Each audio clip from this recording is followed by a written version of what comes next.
YouTube vinyl community, Lovin Spoonful fans, random people on the internet. My name is Giggens, and we are here today to talk about the Lovin Spoonful's third album of 1966, their second official album, but their third release of that year, Hums of the Lovin Spoonful. This happens to be a 1983 Japanese import with the Obi strip on it, and easily one of the best sounding copies of this album I've ever heard. It sounds so full of life, way better than any CD version I've ever heard of this thing. It just sounds like you're in the room with them. Very, very cool. So, in 1966, this was a pretty big year for the group, and probably their last, like, super on top of the world kind of year. You know, in the 60s, they were one of the few bands where their first, like, top 7 singles came out and hit the top 10. Or their first 7 singles, I should say, hit the top 10. Kind of a rare feat at the time. Gary Lewis and the Playboys were another band that had the same sort of thing happen to them at that point as well. But Lovin Spoonful were on top of the world. They were one of the biggest American bands at that time. And they had a ton of hit singles to prove themselves that they were worthy of being up there with anybody else, like the Beatles and the Stones and all that stuff. And they had their own flavor, their own vibe. You know, they took off with Do You Believe in Magic? Then you had songs like Didn't Have to Be So Nice, Did You Ever Have to Make Up Your Mind? And they really sort of found their niche, that little market, especially with the auto harp that John would play. And as when they were on, I forget what show they were on, but you know, Steve Boone at one point was, it may have been American Bandstand. Yeah, I think it was Dick Clark asked Steve Boone, like, what do you call this music? And he said, good time music. That's really what the Lovin Spoonful sound like, good time music. And that's great, and I think it's completely needed. So, by the time they got to this album, they really wanted to shake it up a little bit, and having done 2 albums previously, this was their third album? 4th album? They have Do You Believe in Magic? Daydream. This was their 3rd actual album, yeah. What's Up Tiger Lily, the soundtrack to the Woody Allen movie, came out earlier, I think in the summer of '66. This came out around November of '66. By the time they got to this point, I mean, the Lovin Spoonful were constantly on the road, constantly playing TV shows, doing radio, doing interviews, you name it. And so basically, when they had studio time, they were just shoved into the studio for a really quick amount of time, and then produced an album, they were back on the road again. So it was a very fast-paced era. You didn't have time to sit down and write a bunch of introspective songs and get lost in your own head and spend a year making an album. It was, okay, we've got 3 hours today, we've got 4 hours tomorrow, and we got to get this done, this done, this done, and then make the album in 3 weeks and get it out there.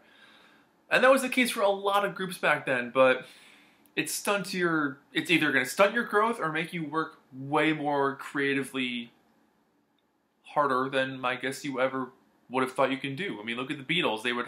They'd be so stoked to have a week off to write an album. Albums that we still play 50 years later. So, anyway, they had done a couple albums in the sort of tradition of the folk rock vibe, which is kind of what they helped invent. But by the time you get to this album, they were ready to try something new. And they worked really hard to make a lot of their songs sound different. They didn't want to do the same thing twice, even if they were shoved into the studio and you know, sort of asked to perform as fast as they could. They wanted to do something different. So with this one, they did record in a variety of different styles. They do a lot of country stuff. There's some bluegrass, there's some jug band influence on this one as well. But there's also straight up pop rock and ballads. So you get a mixed bag of all kinds of stuff. And I think it's cool that it's called Hums of the Lovin Spoonful, because you kind of get an overall feel of what they may have been influenced by or what they were kind of into at that time and what they were trying to achieve. And some of the strongest songs they ever made are on this album, including Summer in the City, probably their biggest and most well-remembered song on top of Do You Believe in Magic. You know, they were really, really showcasing themselves off by this album.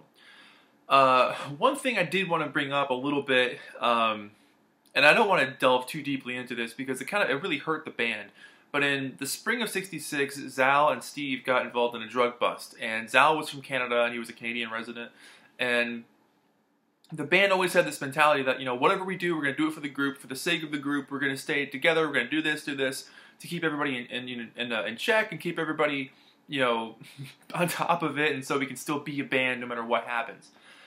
And so anyway, they got busted for weed, I think it was, in San Francisco in spring of '66. And the only way they can get out of not going to jail for a long time was to rat out the guy who sold them the pot. And so they did. and it had a pretty negative effect on their being a band. A lot of fans were upset by this. A lot of people, a lot of their counterparts in the scene were upset by this too, because it wasn't cool to suss out your drug dealer, so it got Zal to stay in the band and not have to be deported to Canada or go to jail or anything. But it hurt their reputation, and it definitely, as John Sebastian would later say, hurt their chances of continuing as a band and growing. Like, he thinks they would have probably played Monterey Pop Festival. California was kind of closed off to them for quite a while between trying to play shows and stuff. So this was the last full album with the original lineup, because Zal left after this album.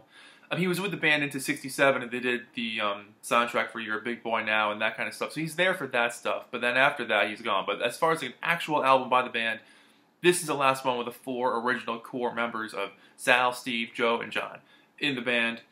And I mean, it's a great way to go out. It's an amazing album. It's got a lot going on for it.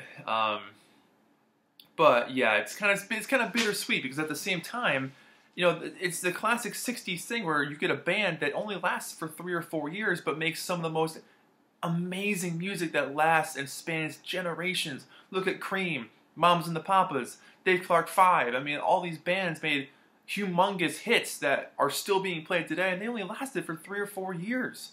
Some bands are lucky to put out 1 album in the span of that time, let alone 15 memorable singles. Like, it was a magical era. So, with that, the album opens with Lovin You, which for me is one of my favorite Lovin Spoonful songs. I think there's a magic to this track in particular that lends itself really well to being an opening track. It definitely picks up that good time guitar picking kind of feel, but it's got a nice loose shuffle vibe to it, but really tight drum sound, which I like a lot. And the guitar interplay between the two different guitars is fantastic. It's a very Ronnie Wood, Keith Richards kind of thing going on, where there's 2 different things happening at once, but they blend so well it makes one cohesive sound. And of course, John Sebastian's amazing voice. I mean, I remember seeing or reading somewhere where it was like, if you took the Spoonful's music and had somebody else singing it, it probably wouldn't have worked. But John's voice was so particular and peculiar and interesting to listen to. His presence made what was happening underneath it just that much more special. So there are moments where other people sing in the band. I mean, like on the last album, on Daydream, there's different singers. On this one, Joe does sing on Full Measure. And it's a great song, but you kind of want more of that John Sebastian vibe. Not to put down Joe at all, but, he was just such a big, important part of this. They all were big, important parts of this band. They all, whatever the phrase is, greater than the sum of its parts. But John's voice was so characteristic that if you put on a Lovin Spoonful record, you know instantly that's them because of John's voice. Kind of like if you put on a Jimi Hendrix album, that's his voice or his guitar playing. Eric Clapton, the same kind of way. But anyway, I do like this song a lot. I love the good time feel. The harmonies on this track are fantastic, and I like this sort of trippy ending that it builds up into. Really cool song. And I think one thing I found interesting about this album as I dug deeper into really listening to it was just how talented these guys were. Every single one of them was just a top-notch musician, and really delving deep and trying to pick apart each individual part that they all played really showcased how important they were and how groundbreaking of a group they were. And I don't think they get enough credit for that. I think they get kind of tossed off as oh, they're on this greatest hits of the '60s album. But really, they should be seen as very, very important musicians of the '60s, or any generation, but they came from the '60s. Best Friends, the second song on here, and sometimes it's written as B-E-S with apostrophe, like Best Friends, or Best Friends. This one says Best with a T on it. This is straight out of the early '30s jazz tradition. There's a big harmonium that kind of leads the track through. I thought it was an oboe at first, but it's definitely harmonium. And I like the occasional dance hall jazzy brass that pops up once in a while. John's voice is playful on this one, and the lack of a chorus is kind of a cool touch to get to this point where it feels like a chorus might happen, but that's just like a musical interlude instead. So that's one of the things I like a lot about the Lovin Spoonful as well. Their song construction was always very interesting. They never repeated the same thing twice. It was always, let's do a pre-chorus, let's lead to a non-chorus, let's go have two different intros, or let's have combining instruments make one sound for an intro. Really creative group of guys. The third song on here, Voodoo in My Basement. This is kind of a weird song too. A bit of a Stones guitar vibe on this track. There's a kissing solo, which I think is interesting, and really catchy like drum circle feel that happens throughout this track as well. I love the echo on their voices, the rubbery thumping bass throughout this track as well. Definitely a peculiar song. Darling Companion, this song is really great. I love this one. It's more of that feel-good country influence, but it just works. Yeah, it's just a complete song. It's got a beginning, a middle, and an end. It tells a story. It feels good. It gets the point across. Story. You're done. You know, tight musicianship, warm delivery. Definitely takes you somewhere because of the storytelling, and I think that adds an element of heart to it and soul that really makes it stand out. Henry Thomas, this is a really far out song. This for me is like trippy, psychedelic, country, down-home, hillbilly rock. This is another instance for me where I feel like the Lovin Spoonful were ahead of the curve and would influence the Beatles numerous times in the style of their dress or their music, or what they would do later on. I mean, like, they did a gargling solo on Daydream, which eventually, years later, Octopus's Garden would have something like that. You know, John Lennon started wearing his little glasses, just like John Sebastian did. And here we have a song called Henry Thomas, which is just this weird, far-out, lyrical craziness that would totally fit right in on the White Album. And this is 2 years before that. It sounds like Wild Honey Pie. But there's really cool sound effects, there's slide whistles, there's jaw harp like Snoopy used to play. It sounds like a county fair on acid, and it's a really fun trip of a song. Lighthearted atmosphere, tongue-twisting lyrics, just a really strange track. Unbelievable that this was released on an album in 1966. But this was post-Revolver, so anything could have happened after Tomorrow Never Knows. And then the album, side 1, ends with Full Measure. This one's sung by Joe Butler, and he does an amazing job on this track, and I'll actually show you. I have a single of Full Measure, which is pretty cool. So you don't see their picture sleeves too much, but I wanted to show this one off, because you got Full Measure on this side, and Nashville Cats on this side. Same sleeve on both, they just switched the names, or the size of the font for the song on whatever side you're on, but, you know, your classic Kama Sutra label there. But I thought that was pretty cool. I do like this song a lot. I like the nice guitar stabs on this one. I like the excellent vocal interplay that happens throughout this thing. It's pretty catchy. And overall, just a well-constructed track. I mean, it keeps your attention. I like the sleigh bells that happen throughout this thing. And there's a couple like explosive breaks that happen throughout. It's kind of a weird little element to it. They were adding some little bits and pieces of weirdness to their music at this point that I think kept it interesting for them, but also kept it interesting for the audience as well. So you're not hearing the same song over and over again. You're getting some different feel and vibe as you go. Side 2. This is where things really start to take off in terms of like some of their biggest songs are on side 2, and side 2 plays very, very solidly. I like side 1 a lot, but side 2 for me just it kicks it into high gear. Instead of trailing off, it was like, okay, we're just getting started with side 1. Get ready for side 2. Rain on the Roof. Excellent song. It's a classic Lovin Spoonful track. I love the dreamy, laid-back warmth that it has. You know, again, well-presented storytelling. And the storytelling is done in such a colorful, meaningful way that anyone can relate to it and find something in there that has happened to your life. But there's nice little musical flourishes throughout this track to keep it interesting. And they add to that nostalgic, sentimental expression that the track is trying to convey. But it really is just a comfortable, sweet little song. And a great way to start off side 2. Yeah, can't say enough about that one. It's a good song. Then you get Coconut Grove. This song is a gem on this album. It's a hidden, lost gem. I mean, for Lovin Spoonful fans, you know about this song already, but if you're not a fan of the Lovin Spoonful, at least play this one song, because This is such an interesting, curious, sly, coy, deep song that's bordering on psychedelic, but also bordering on folk rock again, but with such a bizarre twist.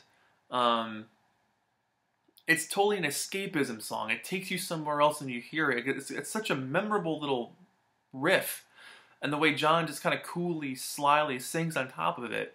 Um, Unlike anything else that would have been on the radio at that point or done by a pop group. It's a very bizarre little track. The lyrical elements are deep and reflective, and I love the moments where they talk about, reading the stars and going out and looking for a dune that's just for you. Like, it's, being with that special someone, getting lost, looking at the moon and the sky, and thinking about life, and figuring out what is happening in our day-to-day existence. It's a pretty heavy track. I love the nighttime, I wouldn't even say slightly creepy vibe, but it's got a tinge of eeriness to it, which kind of gives it its character. And the sparse instrumentation on it, I think, just adds to the whole element and the whole atmosphere of the track. It makes it that much more exciting to listen to. Yeah, just a very, very cool track. Easily one of my favorites on the album, and by the Lovin Spoonful in general, but great track. Then you get Nashville Cats. Been playing since they's babies. This song is really cool, and I found a great video of John talking about this song and how it happened. They were on tour, I guess after the Daydream album, and they were going through Nashville, and John had always been a fan, they all had been a fan of Nashville and the music scene there. And they played a show, and they all went to their hotel after the show, and then ended up going to a bar to get some drinks. And they saw this guy walk in, set up a guitar, and just start playing, and it blew them away. They were like, we're four dudes on a stage with a major label behind us and records out, and we're on stage, and this guy who's some nobody shows up at a bar. He could play us under the table with no problem. Turns out it was a guy called Dandy Gutton, who was I guess a pretty intense guitar player. I'm unfamiliar with his work, but because of that, I'm going to go dig deeper into what he can do. But I loved that story. I guess they found out years later that was actually him that they saw at the bar, not knowing who he was at the time, because he was just some kid, but he went on to prove himself later on. That's such a cool little story, but anyway, the song itself is really well constructed. It's got an excellent little country vibe. It's catchy, it's fun, it's lighthearted. It's basically about how there's a great music scene in Nashville, and they just want to talk about it. Simple as that. Four Eyes is the next song on this album, and it's a song about glasses and getting picked on and bullied for wearing glasses. And when you're a kid, if you wear glasses, you more than likely have been called Four Eyes. It's a pretty common phrase when you wear glasses. So kids are cruel, and they'll pick on you, and they'll say nasty things to you. And so this is kind of what this song is about. There's a couple of lines in this song that are definitely of its time that would not fly today, but, that was just the era it came from. Not that it's cool now, but, they get the point across that, like, you're going to get called some pretty nasty names, you're going to get made fun of, you're going to get teased, you're going to get picked on and bullied, or whatever the case may be, because you can't see. And so the moral of the story of the song is, hey parents, if your kid has to wear glasses, let them pick out the glasses, because they're going to be on their face, it's their eyes, they need to be able to see. Don't pick out some cheesy, dorky thing for them, because they got to be able to say, these are my cool glasses, I picked them out. Instrument-wise on this song, it's a straight-up rock and roll stomp. I mean, it's a fuzzy rocker, the drums are going crazy, it picks up speed numerous times throughout the track. I love the bass on this thing, it just pounds away throughout the whole song. And then you end the album with probably the biggest and greatest song they ever made, Summer in the City. This is kind of a collaboration between John Sebastian and his brother and Steve Boone. John Sebastian's brother came up with the chorus, and Steve Boone did a ton of the instrumentation on this thing as well. But so it's definitely a group effort for sure, but easily one of the most interesting songs of the 60s, let alone of the Lovin Spoonful. The construction of this track is so strange.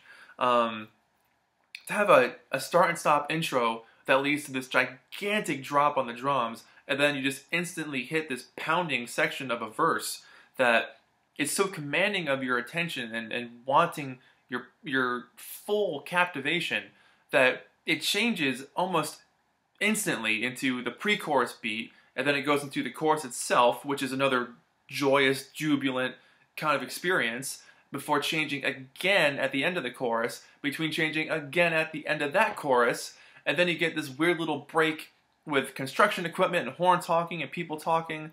The whole song has so many changes and so many feelings. It completely sounds like a hot, sweaty night walking through New York City. You completely get that vibe. It sounds like youth. It sounds like when you're young and out on the town doing what you want to do and hanging out with your friends or meeting people or, you know, going on a date or something. It just sounds youthful and exciting and fresh. And it's never not ever sounded cool. The production on this track alone is so well done that it spans generations, and people who aren't fans of the Lovin Spoonful probably still like this song because it's such a weird track. You know, John sings it so dynamically where he can whisper parts of it. He can kind of, you know, fall like a leaf, you know, before it hits the ground. But then he can also rip it too. But the guitar shuffle on this thing, you can just tell they were having the time of their life doing this song. It's such a cool track. Easily one of the best things they ever did, and easily one of the best songs of the 60s and of 1966. There were a lot of really interesting tracks that came out that year. That would be a fun video to make. But that's how the album ends. So overall, I mean, the sequencing of this album I think is fantastic and done really well. Good balance here. Good roller coaster ride of emotions that you go through. The album was mostly recorded in New York at Bell Sound and Columbia Studios, except for Lovin You, which was done in LA. Somewhere in the City did hit #1 by the end of the year. Rain on the Roof was in the top 10. Nashville Skyline hit #8. Full Measure was in the top 40 somewhere. So 4 big songs came off of this album. The album itself peaked at #14, I think by the end of '66. But this was a fantastic album. It's been a while since I've heard the whole thing, and hearing it as this Japanese import from 1983. Let me show you the actual label here too. Oh, this is cool. So check this out. So they give you the words, which are cool. It's got the English words there, and on the back, it's all written in Japanese. So I have no idea what it says, but it's probably like a history about the band, maybe a history about the album. But really, really well made. And then the label itself is your classic. You know, it's in this. I hate these plastic sleeves, but it came with it, so I'm gonna keep it. Your classic Kama Sutra label. You know, they didn't do anything different to that. I think the only thing they added to it is just things like, you know, 33 RPM and that kind of stuff. But yeah, if you find this copy of this album, you know, I was looking at Discogs the other day, and they're selling them for like 13 or 14 bucks. It's not super expensive. Pick it up. It's so clean. If you haven't had the chance to hear a Japanese pressing of an album, they will blow you away. They are so well done. And this album in particular, I really, really did enjoy a lot. Easily for me, an 8 or 9 out of 10. It's one of the best albums they ever made, and it's the last one with Zal on it, so for that, it's special too. But yeah, if you haven't heard it, pick it up. You won't be disappointed. Great mix of country, blues, jug band, ballads, rock and roll. Kind of showing what the guys can do and expand their range a little bit and see where they can go. So with that, 8 or 9 out of 10. My name is Giggens. This has been Album Reviews with the Lovin Spoonful, hums of the Lovin Spoonful. And thank you guys so much for watching, and I'll see you in the next video. Bye-bye.